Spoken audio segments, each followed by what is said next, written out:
Now loading podcast, period.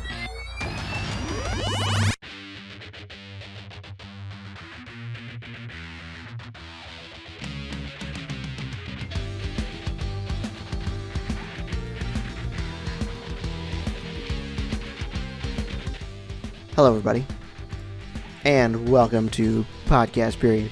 My name is Ben, and today, with me, as always, is my co-host, David. You forgot the most important thing in that entire intro. What's that? You forgot that we're the internet's stupidest podcast. Oh yeah, that's right. Well, we are the internet's stupidest podcast. It doesn't need to be said anymore.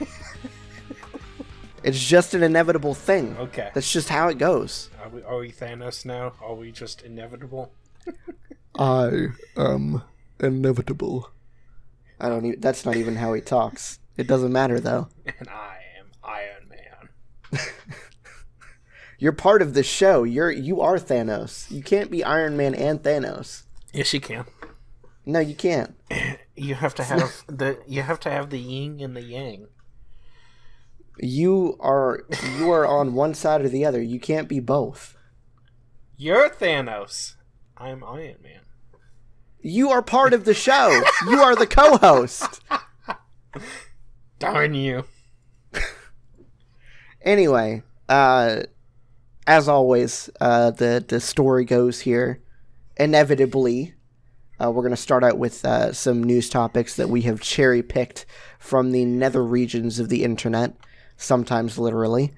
The first story we have is about the it's not necessarily the Beyond Burger, but it's the alternative meat industry, the same industry that has birthed the Beyond Burger. They have apparently moved beyond, pun intended, the burger, and they have started developing quote-unquote cuts of steak and chicken. I mean, have you gone and tried one of these things yet? I haven't, but no. I kind of want to. I'm not gonna lie. I want to. I want to as well, but I'm not expecting to enjoy it. I'm not either, which is why I haven't done it yet. Yes, exactly. But I want to give it a shot.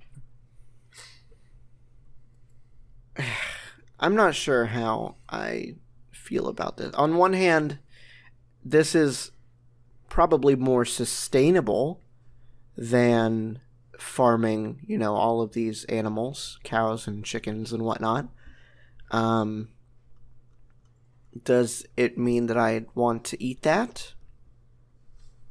I don't know. I mean, I really don't know. What I'm more concerned about than anything else is 20 years from now finding out this stuff is literally nothing but pure cancer. Yeah. And then be like, well, crap, shouldn't have tried that. At least I died of high cholesterol and not some protein magicry that they got going on over there. I mean, I don't even know how to describe it, but if it's good and it's good for you, then I say it's a win-win. But I am so scared that this is going to be literally cancer on a stick. Listen, I'm with you, honestly. If I hate to say this, but it wouldn't surprise me if the coronavirus did not come, in fact, from China. It just came from the alternative meat industry. Oh God! And their failed experiments that they dumped in China. Like, you have to think, what happens to all the stuff that doesn't make it to market, right? I mean, one would think that they would dispose of it responsibly, but come on, this is corporate America we're talking about here. They dump stuff into rivers, they kill fish, they kill people. They don't care. May as well dump all their mutated chickens in China. Nobody's gonna get sick from that, right? Yeah, it's just like cat. I think I've just started a conspiracy theory. That's what that feels like. Hey, if it works, it works. Nobody has to know. Exactly. If the Illuminati text you later, though, I want to hear about it. If you're alive to talk about it, that is. I mean, I guess we'll find out, you know? I mean, we already know that that 9/11 wasn't that 9/11 was pre-planned and that the moon landing was fake. So, who's to say that the Beyond Meat industry didn't create the coronavirus? That's all I'm saying. That's all I'm saying. Okay. Yep. We're definitely getting a call from the FBI later. Okay, so next on the docket, David has brought another topic. What you got? Well, it's kind of a sad topic, but it was a homegrown topic, anyways. I mean, it used to be home for the both of us, so I kind of figured Homegrown for you now, yeah, not so much for me, but but anyways, a lot of you may already know, especially if you've paid attention to any of the news cycles that didn't have anything to do with stupid coronavirus. There was a huge Super Tuesday tornado outbreak here that hit the mid-state of Tennessee and southern parts of Kentucky. Unfortunately, it was a catastrophic event. There was multiple casualties involved. I think the last count was 26. 25 like directly related to it, like injuries sustained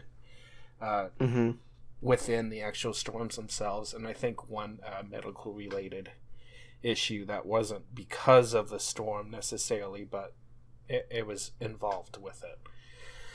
The biggest one being an EF4 tornado that tore through Cookeville, completely wiped foundations straight off their houses straight off their foundations. Jeez, I can't talk today. Being the worst tornado that has hit Tennessee, I think they said since 1955.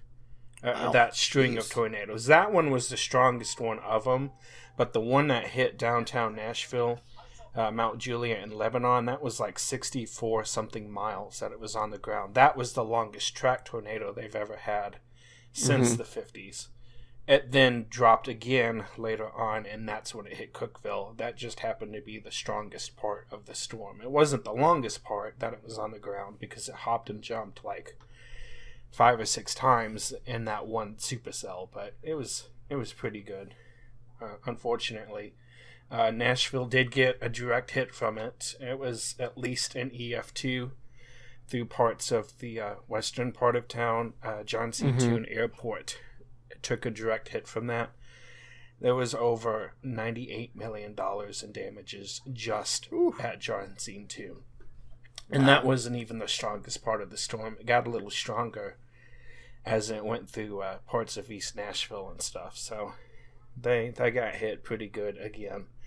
This is the third tornado that has gone basically down that same path through Nashville, where it started in West Nashville and then ended off in East Nashville. 5 points is the intersect path of all three of those tornadoes. They had one in 33, the big one in 98, which was the biggest one to hit Nashville until last Tuesday anyways, and then that one on that day.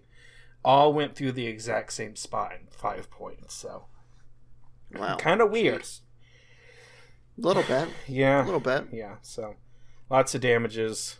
Hopefully everything's okay here in the near future. They're talking about severe storms again tonight, so there's a lot of people on edge that are very nervous about that. And they're talking tornadoes as of time again. of recording, yes. yeah. So, what is today? Tuesday? Not Tuesday. Thursday, the 12th. So, we'll see. Hopefully nothing happens again tonight, but... Yeah. You have to think, like, as random as weather is, there's got to be some sort of pattern to it. So, you know, like, as coincidental as it may seem, there was probably some sort of pattern that led to the 3 different storms just coinciding in path. Yeah, it's as far apart as they were. It's crazy how they all went through the same spot. Mm-hmm. And it was also the second huge tornado outbreak that happened on a Super Tuesday. It was Super Tuesday 2008. That was a much wider, widespread event. It didn't hit Tennessee as bad. It was more in other states. But we were involved in that one too. But another Super Tuesday outbreak. Seems like it's just following patterns. It's not, but it just seems like that.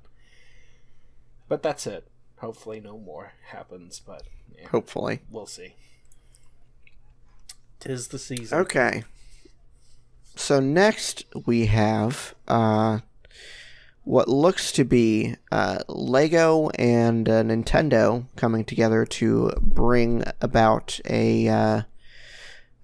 I'm not 100% sure what this is because I haven't really read this article through, but it looks like it's not quite a video game and it's not quite just purely a Lego project.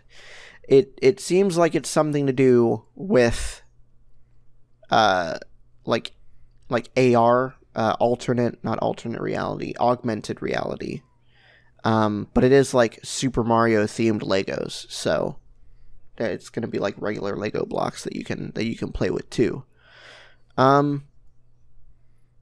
It seems really interesting.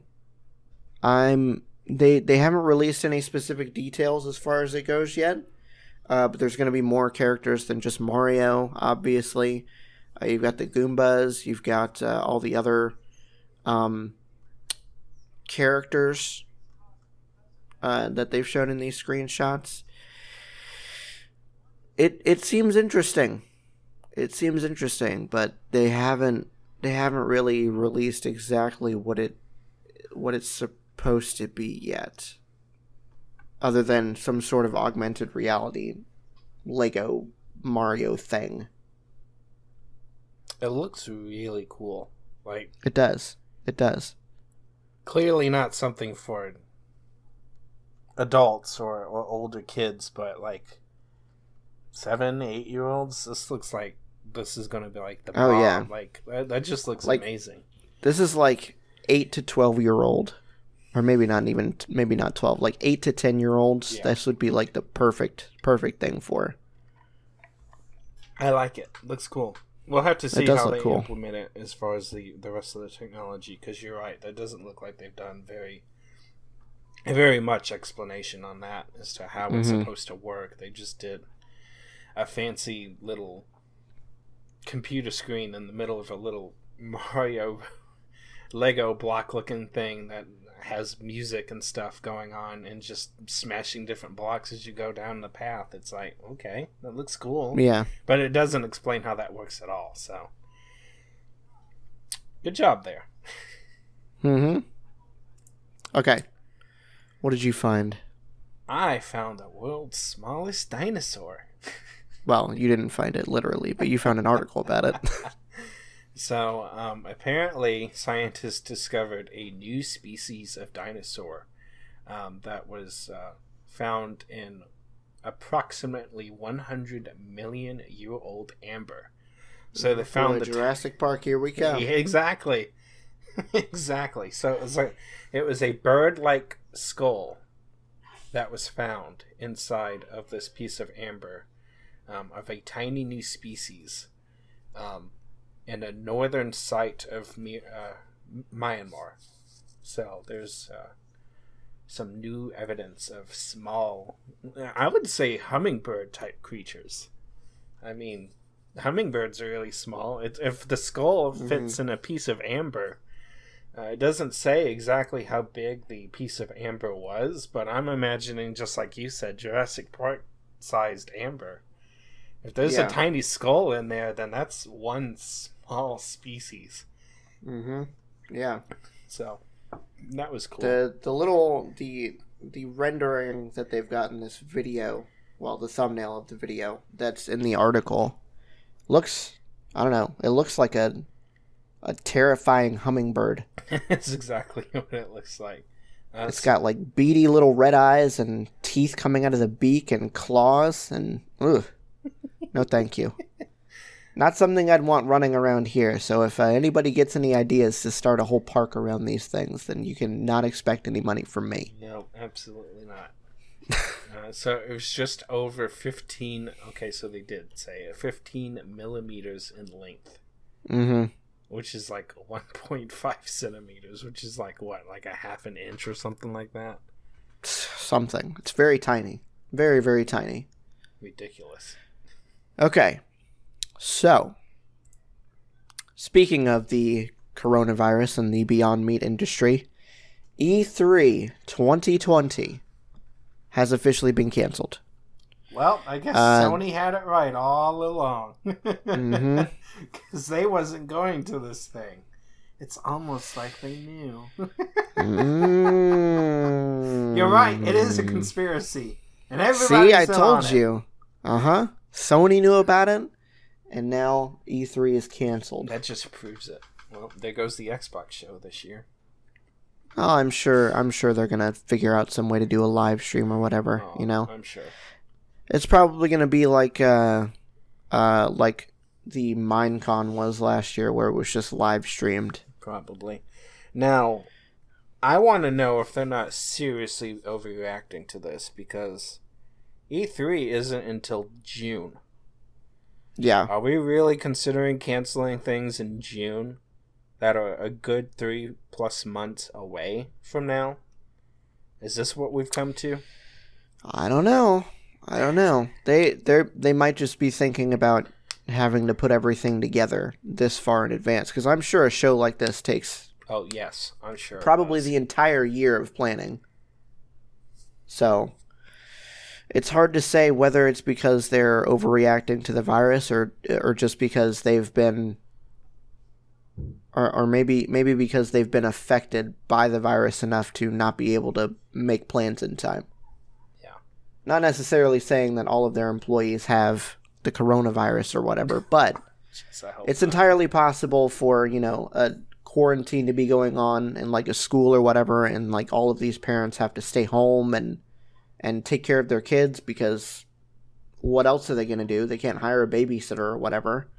So yeah, it's hard to say, and we will probably never know what the actual case is, except for the fact that the Beyond Meat burger caused the coronavirus. That's all we know for sure. Oh, goody. Okay. So, what's next?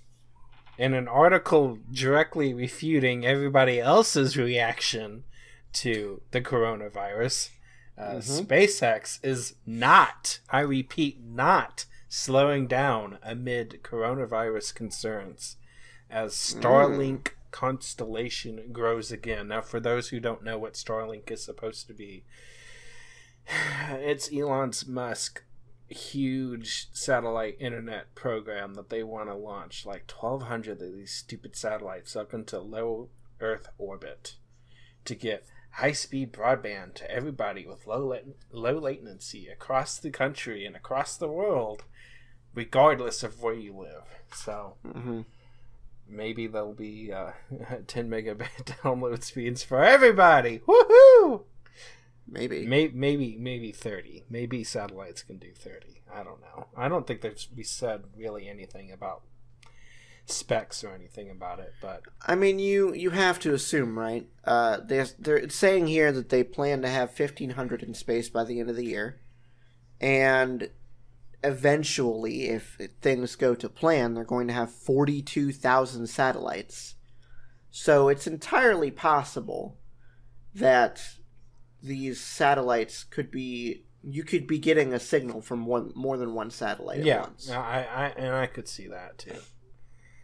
I mean, it's hard to say because we don't know the engineering specs and everything, and we don't know exactly how the whole thing is going to work. But 42,000 satellites across the entire world, that's a lot. Which has led some to actually speculate that this will actually hinder other installations, countries, and programs from being able to observe space. So they're concerned about the astronomical setbacks because of these satellites reflecting too much light back and ruining the eyes of observatories across the world because, well, now you've got these things everywhere. They're going to be crisscrossing the sky in like huge chains constantly, and it's going to be really hard to see past these things if they keep getting in the way. So now you got people who are saying, no, we don't need this. We need to petition to halt this because they're reflecting too much light and they're messing up our studies. So I bet you that's something Elon Musk didn't think about. Probably not. Probably not. Just like he didn't think how well shooting a car into space was gonna work out. Imagine not being able to see an asteroid coming our way or a comet millions of light years away because this stupid Tesla Roadster is in the front of the stupid telescope just at the time you need to see it. Oh, I hope that's the case. That's how I want to die, because of a Tesla Roadster that got shot out into space. That's all I want. Okay, so the last topic of the night that we have is an announcement of the Half-Life remake game Black Mesa. This game, or this remake, has been going on for, I think, going on a couple decades now. I don't know if the article actually says when it originally came out. Okay, so it's since 2012, so about a decade. And it's been in alpha this entire time, or maybe beta. It's been in Steam Early Access pretty much this entire time. And it finally hit 1.0 this week, which means they have completed everything that they set out to do as far as the remake goes. So they've remade everything, including the final chapter of Half-Life, the most divisive chapter, we'll say, Zen. I don't think you haven't played through that yet, have you? No. Half-Life? No. So you probably haven't heard of it, but it's a very divisive level or a chapter because it doesn't really fit in with the rest of the game. You're in like this alien dimension, and you're kind of floating around, and it introduces some new concepts into the game, even though, it's like the very last chapter of the game, so there's not really any point to doing that. And I don't know. I played through it a while ago. I honestly didn't see why everybody hated it so much, but I haven't played through this yet, so we'll have to see if this is any better, we'll say, than the original version was. But either way, you've got another way. You've got another way to have your Half-Life fix, besides the upcoming VR Half-Life. That's awesome. It's just what I needed. You know what you need. We both need to get indexes so we can do VR games. That was probably the dumbest idea they could have come up with, was just putting that game in VR only and having that limitation on it. You would think so, but Valve is staking so much of their time and resources on VR. It makes sense for them to do it. Whether or not I agree with it is an entirely different story, but I understand why they're doing it. Yeah, I mean, I get it, but I don't know if I like it, though. Okay, so now we're going to go on to the discussion topics, which both of us didn't really bring discussion topics. We kind of brought something different. Mine is an interesting little tidbit of a thing. I'm going to go ahead and send it to you real quick if you just want to follow that link. So somebody, whether or not this is true or not, because I know some of these I've forced a bot to write a screenplay things are sometimes faked, but this one was funny enough when I heard about it on the Nerdgasm podcast that I wanted to read it on air for our podcast. So that's what we're going to do. It's very short. It's like literally maybe a page long, because that's all it is. It's like the first page. But yeah. So there is, I think there's what? There's 3 characters that actually speak. So I'm going to be the narrator, and I'll be the Joker, and you can be Batman and Alfred. Okie dokie then. Okay. So, Batman. Interior, traditional Batcave. Batman stands next to his Batmobile and uses his Batcomputer. He's sometimes Bruce Wayne, sometimes Batman, all times orphan. This is now a safe city. I have punched a penguin into prison. Alfred, Batman's loyal battler, carries a tray of Goth ham. Eat a dinner, Mattress Wayne. An explosion explodes. The Joker and Two-Face enter the cave. Joker is a clown but insane. Two-Face is a man but attorney. No, it is Two-Face and One-Face. They hate me for being a bat. Batman throws Alfred at Two-Face. Two-Face flips Alfred like a coin. Alfred lands heads up, which means Two-Face goes home. Is it just you and I, the Joker? Bat versus clown. Moral enemies. I am such a freak. Society is bad. You drink water. I drink anarchy. I drink bats, just like Batworld. I can't.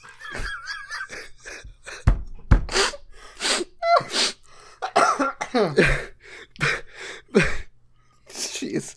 Batman looks around for his parents, but they are still dead. This makes him have anger. He fires a bat rocket. The Joker deflects it with his sixth sense of humor, a clownly power. I have never followed a rule. That is my rule. Do you follow? I don't. Alfred, give birth to Robin. Alfred begins the process since it is his job. The Joker now has a present in his hand. He juggles it over to Batman. Happy Bat Day, Birthman. Batman opens the present since he's a good guy. It contains a coupon for new parents, but it's expired. This is a Joker joke.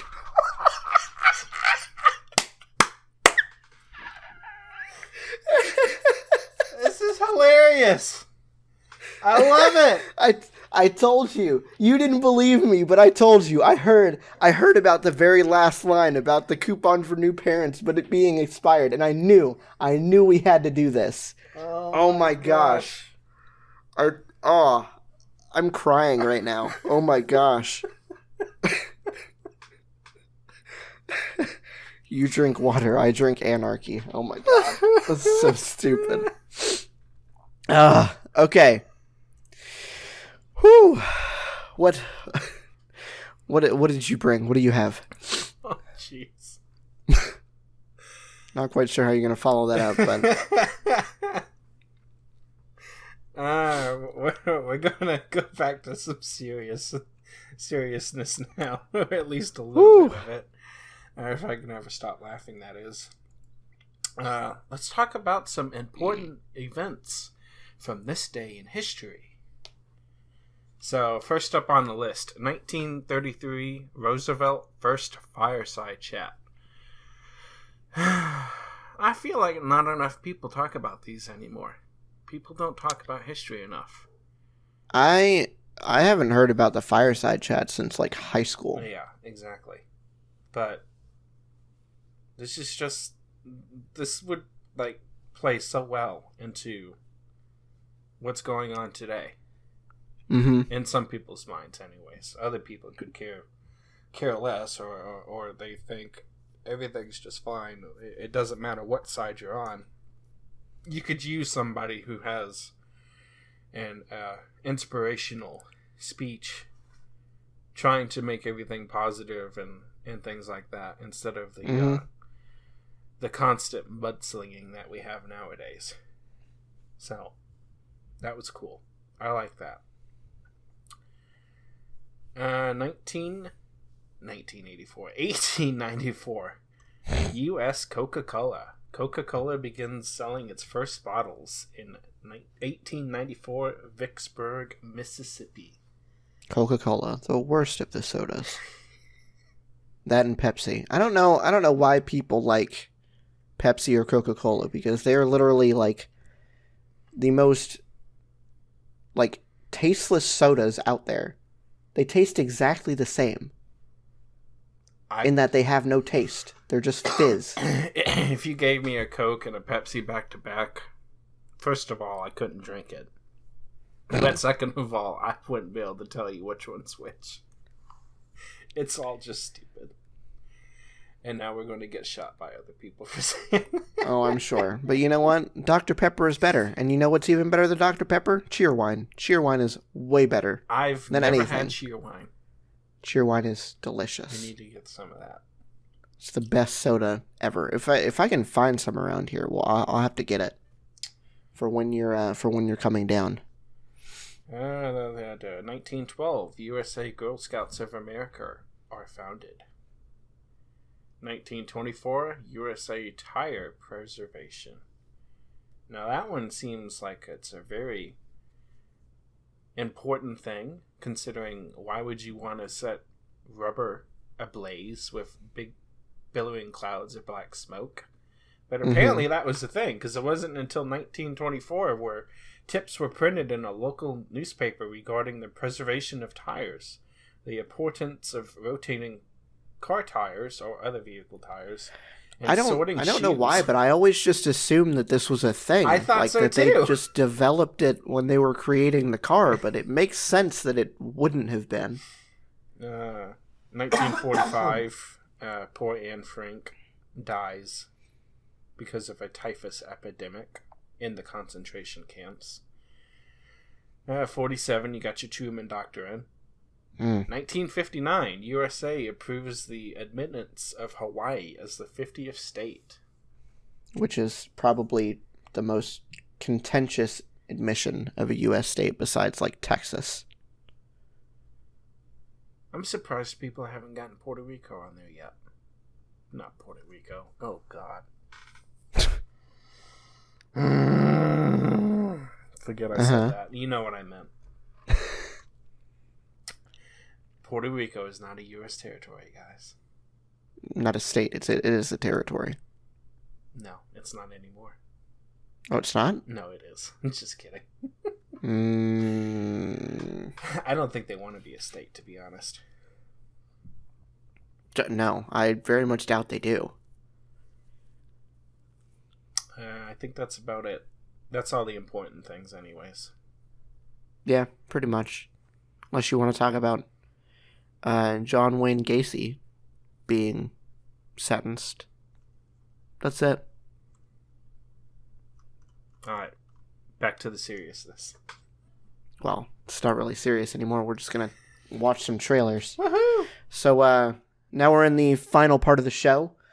We've got 4 trailers here to talk about and watch. So the basic gist of this is we're going to watch the trailers. We're going to tell you guys whether we think we're going to see it. And if we are going to see it, if we're going to see it in the theaters, or if we would like to see it in the theaters, or if we're going to wait until it's out on a rental platform of some sort, whether that be Redbox or Amazon or whatever. So the very first trailer we've got is Disney's Artemis Fowl. Our world has never been in more danger. Human greed is what drove us underground all those years ago. To escape from your rapacious appetite.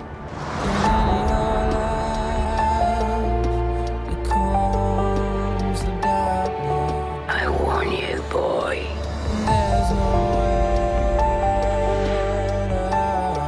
You are not prepared for the truth. Behind what you seek, now you will believe.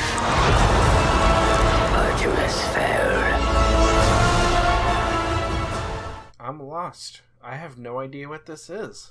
Is this based on a book or something?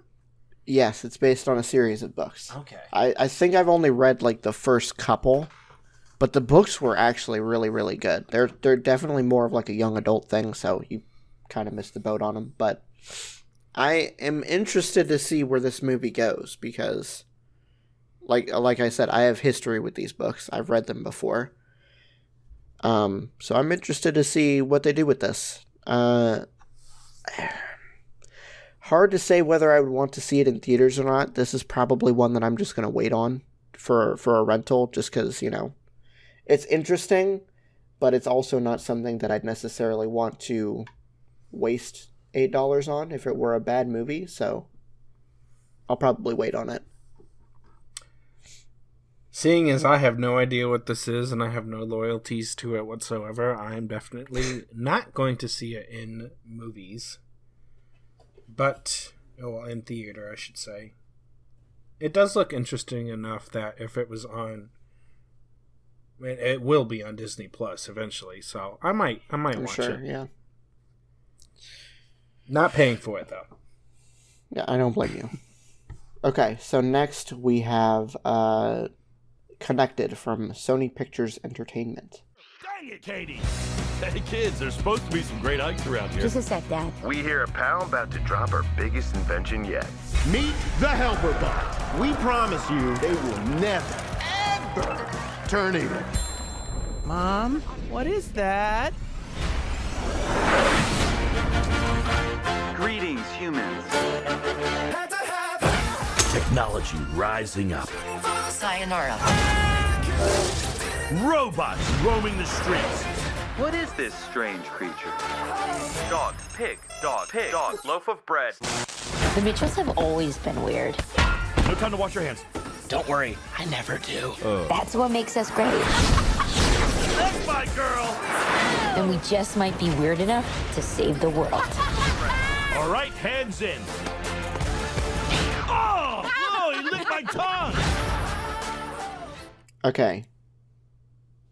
At first I thought that this was just going to be a boomer movie about, being connected to your phone all the time.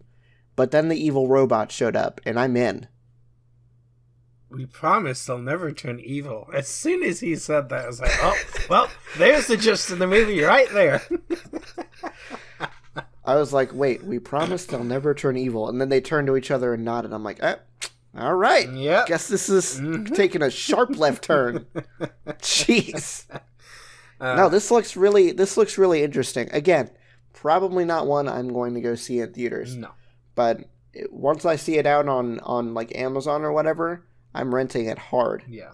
This looks very interesting. I will probably say that one before I see Artemis Fowl.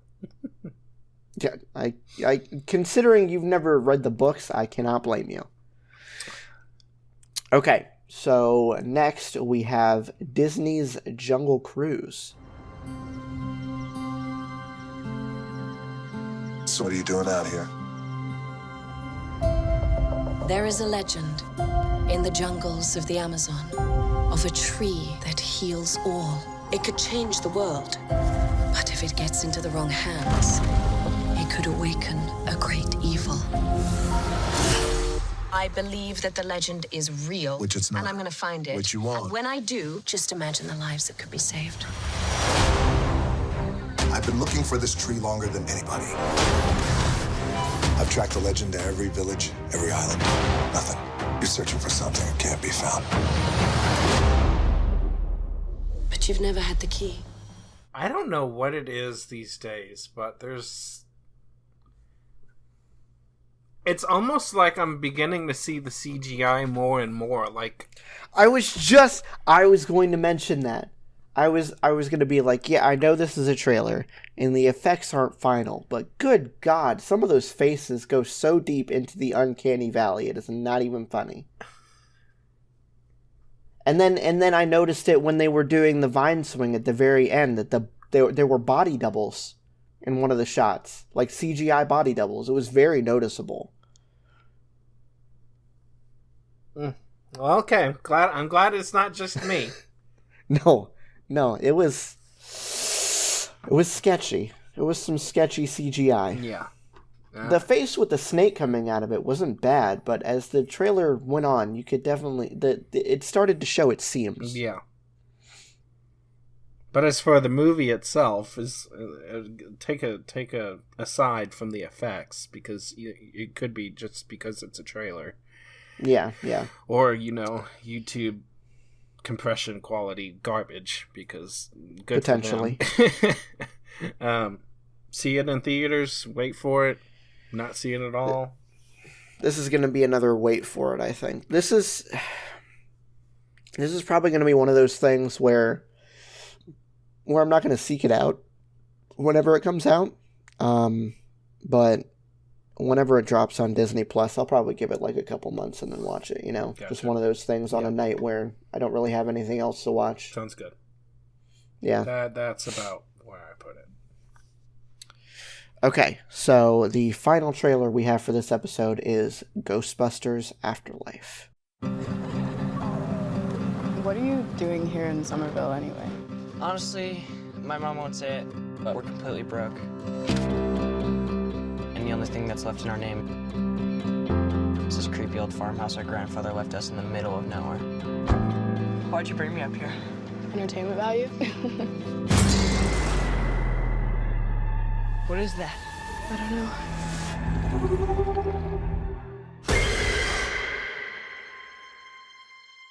Somehow, a town that isn't anywhere near a tectonic plate, that has no fault lines, no fracking, no loud music even, is shaking on a daily basis. Under the dining table now! Hey, remember that one summer we died under a table? I found this in my living room. Whoa, killer replica. A replica of what? A ghost trap? Come on, darling.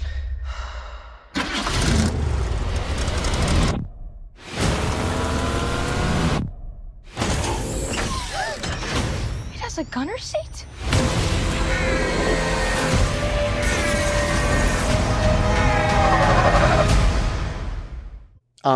Excuse me? It's definitely not the 80s comedy that you remember Ghostbusters being, is it? No, it's not. But it still looks amazing. Yeah, it does. I'm actually really surprised. I'm so ready for this. I was not expecting anything looking this good. It's a trailer. I should probably set my expectations low because it is a trailer. But from the trailer, I am very interested in this movie. When's this one coming out? So interested. It says summer 2020. Don't think there's an official release date yet, but it says summer 2020.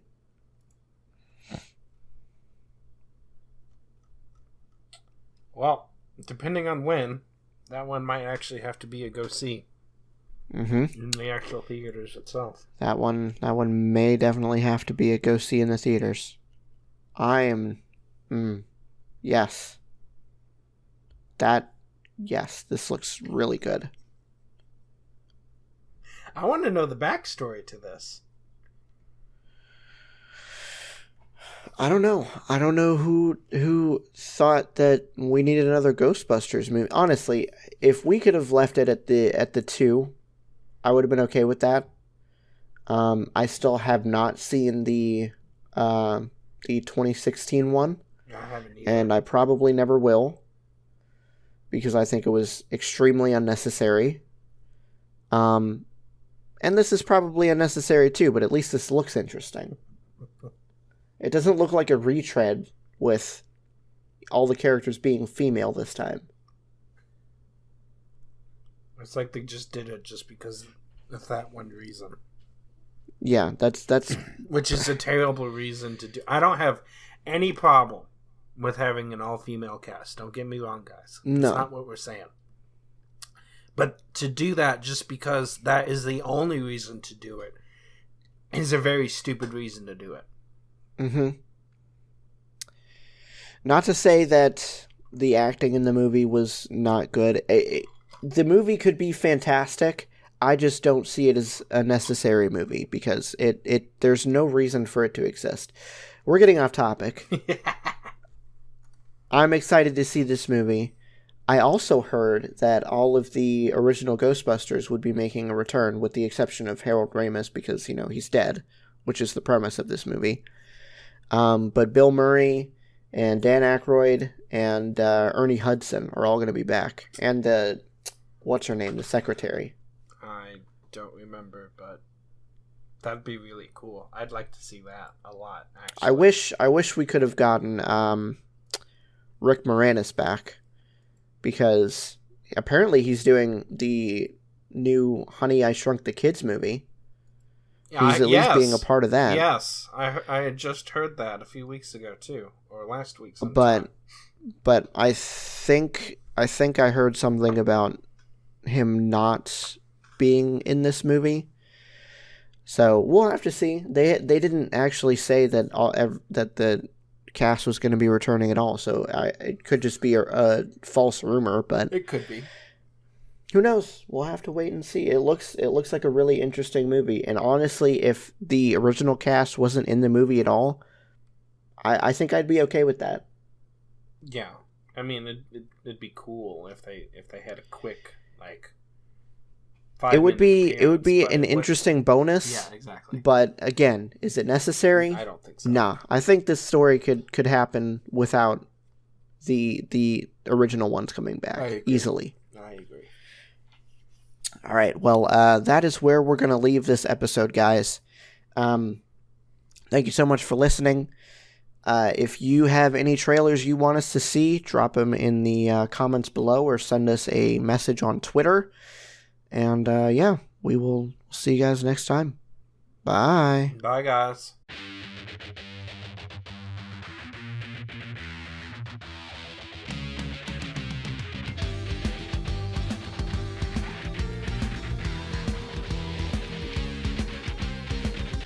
This episode of Podcast Period was produced and hosted by Ben, co-hosted and edited by David.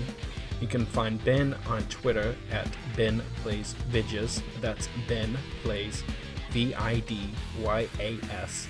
And you can find David at Car6by16. You can find the show on Twitter at Podcast Period, or email us at podcastperiod@gmail.com. That's it for this week. Thanks for listening.